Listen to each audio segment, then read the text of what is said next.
எசேக்கியேல் 39 10, 11, 15. அவர்கள் வெளியிலிருந்து விறகு கொண்டு வராமலும் காடுகளில் வெட்டாமலும் ஆயுதங்களை எடுத்து எரிப்பார்கள்.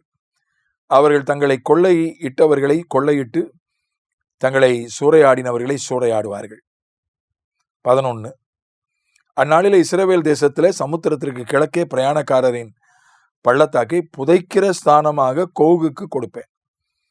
அது வழிப்போக்கர் மூக்கை பொத்தி கொண்டு போக பண்ணும்.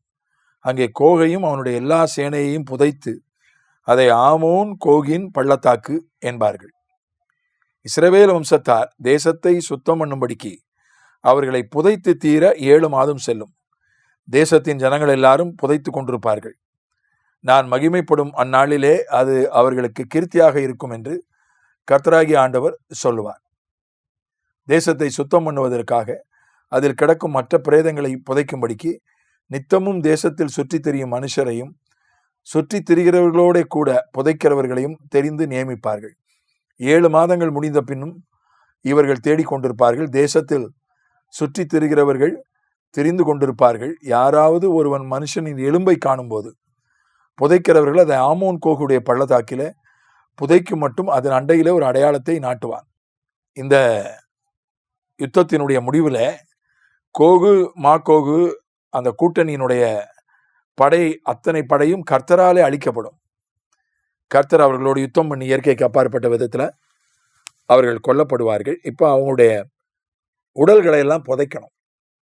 அது 2 காரணங்களுக்காக அதை செய்கிறார்கள். ஒன்று, தேசத்தை சுத்தம் பண்ணுவது. ஏன்னா மூக்கை பொத்திட்டு போகிற அளவுக்கு நாற்று அடிக்கும். அதற்கென்று ஒரு இடத்தை, ஒரு பள்ளத்தாக்கையே ஒதுக்கிடுவாங்க இந்த எதிரி நாட்டு படை வீரர்களின் உடல்களை புதைப்பதற்கு. 1, சுகாதாரம் அதற்காக.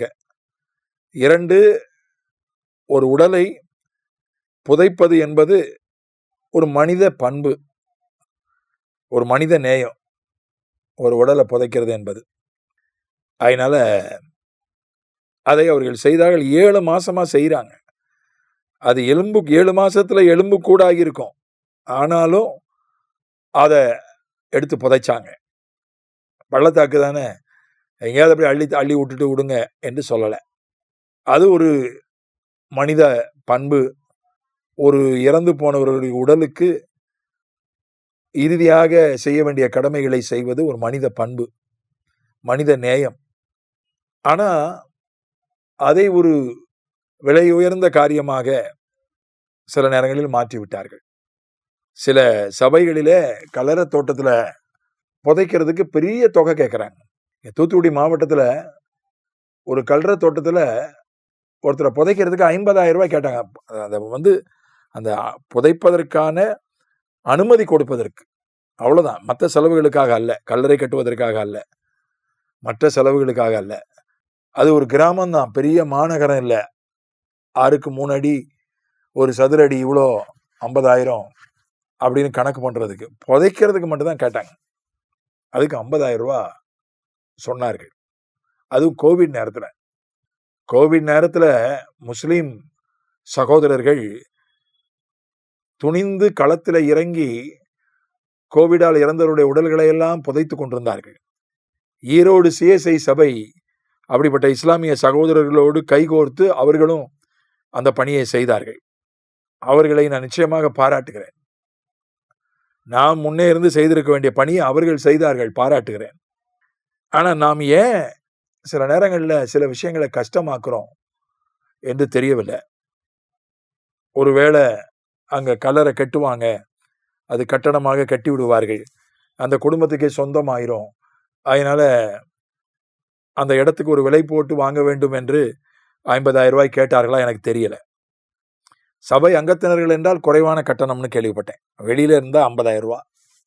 ஒரு மனித தன்மை கூட இல்லையே. சபைக்கு சந்தா கட்டலன்னா புதைக்க மாட்டாங்க, துக்குமணி அடிக்க மாட்டாங்க. பாரம்பரிய சபைகளில் துக்குமணி அடிப்பாங்க. ஏன் ஒரு மனிதன் இறந்த பிறகு அதை புதைப்பதிலே மனிதநேயம் காட்டக்கூடாதா என்கிற கேள்வி எனக்கு உண்டு. அதை நான் நம்புகிறேன். திருமணத்துக்கு நாம் சட்டம் போடலாம். திருமணத்திற்கு ஒரு கட்டணம் நாம் விதிக்கலாம், ஒரு நியாயமான கட்டணம் விதிக்கலாம். ஏன்னா மின்சார கட்டணம் இருக்கிறது, சுத்தம் பண்ணுகிற கட்டணம் இருக்கிறது, அதெல்லாம் இருக்கிறது. அதனால திருமணத்துக்கு எவ்வளவோ செலவு பண்ணுகிறார்கள். கொஞ்சம் அதற்காக அவர்கள் சபைக்கு செலுத்துவது ஒன்றும் தவறில்லை. அதுக்கு நம்ம 1008 கண்டிஷன் போடலாம். சபையில் அங்கத்தினராக இருக்கணும், அது இருக்கணும், இது இருக்கணும் என்று அதற்கு நம்ம நிபந்தனை போடலாம். ஆனா ஒரு இறந்து போன உடலை புதைப்பதற்கு பாஸ்டர் தாமஸ்ராஜ், காலஞ்சென்ற பாஸ்டர் தாமஸ்ராஜுடைய சாட்சி, அதுல என்னை உலுக்கிய ஒரு சம்பவம். ஏற்கனவே நான் இன்னொரு தியானத்துல பகிர்ந்திருப்பேன். சென்னையில, தூத்துக்குடி மாவட்டத்திலிருந்து அவங்க சென்னைக்கு குடியேறினார்கள். சென்னையில அவங்க அப்பா இறந்து போயிட்டார், பாஸ்டர் தாமஸ்ராஜோட அப்பா. அப்பெல்லாம் அவங்க ரட்சிக்கப்படல, பாரம்பரிய சபையில அங்கத்தினராக இருந்தாங்க.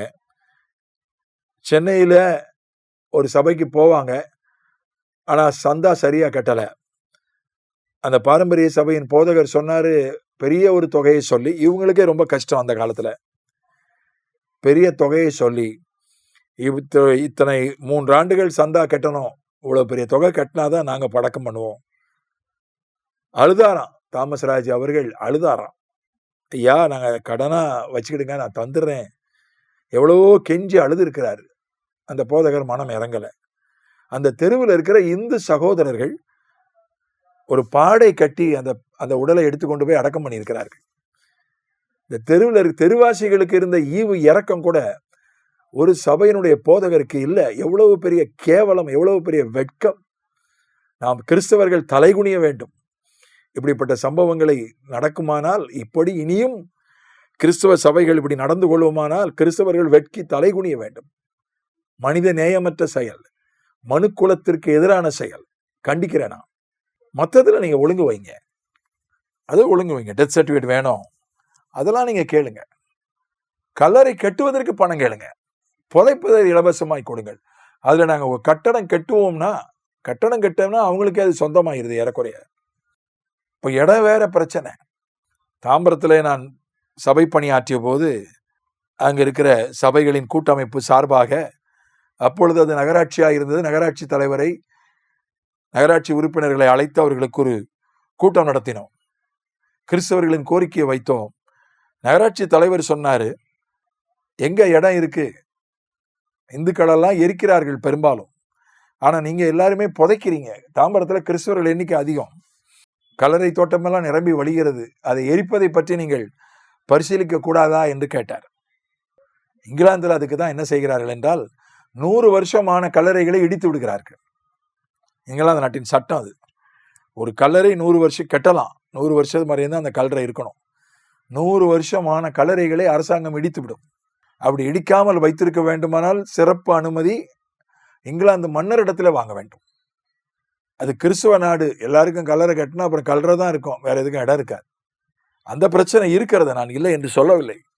ஆனால் ஒரு இறந்து போன உடலை அடக்கம் பண்ணுவதற்கு எந்த நிபந்தனையும் இல்லாமல் இடம் கொடுக்க வேண்டும் என்பதுதான் மனித நேயம் என்று நான் உறுதியாக நம்புகிறேன்.